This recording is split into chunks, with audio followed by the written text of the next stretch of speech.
Na Hrvaškem so novembra odprli točko, kjer jemljejo brise in testirajo ljudi na oslovski kašelj. To je bolezen dihal, ki jo povzroča bakterija Bordetella pertussis. Zadržuje se v ustih, nosu in žrelu. Oslovski kašelj se prenaša kapljično slino in smrkljem. Pred okužbo se lahko zaščitimo vzdrževanjem medsebojne razdalje, rednim umivanjem rok in masko kot ljudje v vrsti. Med njimi vidite tudi mlade. Največ okuženih je prav med učenci osnovnih in srednjih šol, pri čemer ima večina blažje simptome.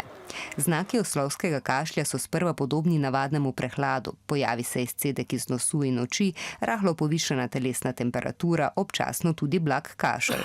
Nato se začne kašelj stopnjevati. Pojavijo se napadi, ki jim sledi nenavaden globok vdih. Ta je podoben riganju, od koder ime bolezni.